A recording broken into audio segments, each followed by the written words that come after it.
Hello! Hey, welcome back to Hand Quarters. Hey, today we're talking about having a healthy, happy Thanksgiving feast.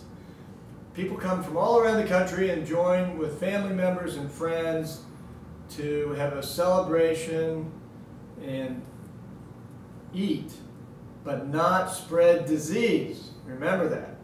So while Thanksgiving begins with a T, that's just a simple reminder of don't touch the T-zone. Thanks for remembering. Pass it on. Now there are a couple of simple principles to help keep the family healthy and the friends. Upon entering the home or other facility, wherever you're going to enjoy the Thanksgiving feast, remember their natural bacteria are not the same as yours. And they're not sure what you're bringing in on your hands, and you're not sure either because you can't see. You don't have special glasses as some of us do to read and whatnot, but none of them are large enough magnification to see those small organisms, viruses, bacteria, or fungi.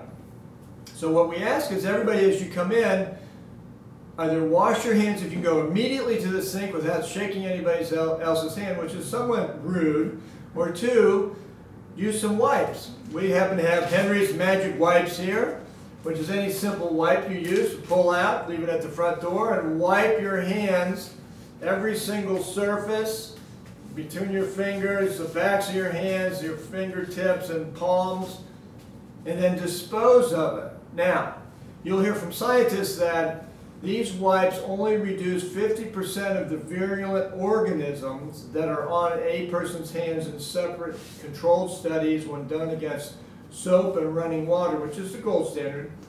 However, 50% is certainly a lot better than not doing anything and spreading the disease into the home on the surfaces so that people can then give it to themselves. So it's a better measure than nothing. Then you have alcohol hand sanitizers, which you'll hear about.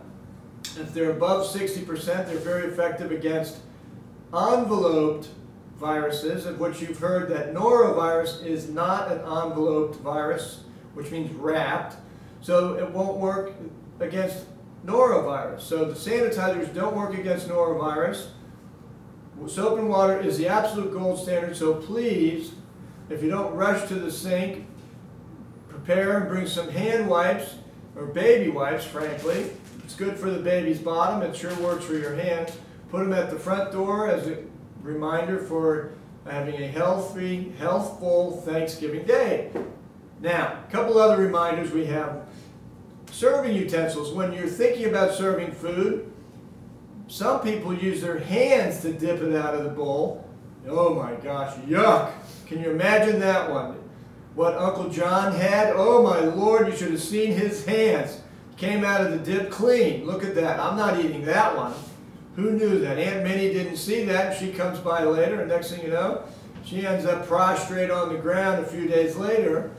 He didn't mean to do that to her. He just wasn't aware. So we ask all of you to insist upon serving utensils in all the food that's being prepared, specifically for hors d'oeuvres. Now, how many of you seen people digging into the peanut bowl and then putting it in their mouths, licking their lips, and then they dig back into the peanut bowl or the chip bowl, and you're horrified for those of us who are hand aware. The others aren't even worried about it. They're sitting over there watching the football game or the turkey bowl, and the rest of us are sitting back going, I'm not eating anything.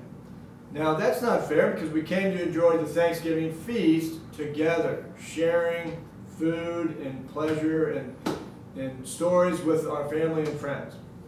So being a little considerate, remember, use serving utensils, please. Also provide plates for individuals who want to put some dip. So if you want to put some salsa, don't double dip with the chip in the bowl. Put it on a serving dish for your own self on a plate so they can dip in their own salsa, or they can dip in their own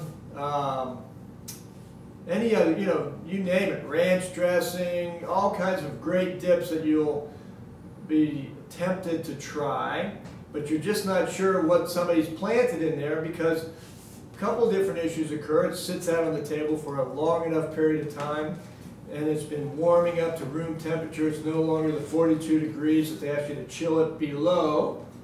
And it's warmed up, and you know that there are organisms around and they might be growing and festering. If you're sort of late in the game on picking up the dip, you're not sure who's planted it 3 hours earlier and what you might give yourself. So you want to go home with a good memory of your Thanksgiving feast, not an upset stomach and nothing else. So please, there's some very simple tips to remember. Please share this with your family as they enter the home, so that you're not telling them this, but Dr. Will is, and we're trying to help spread the word, not the germs, during your Thanksgiving feast, so we can all go back to work and school and enjoy the balance of 2009. So thanks very much for paying attention. If you need more information, visit us at henrythehand.com or connect with us on Facebook. Hey, join the fan club, and you can spread it around to your family and friends so that they practice early and often and with their community, or follow us on Twitter. Thank you very much. Have a wonderful Thanksgiving feast.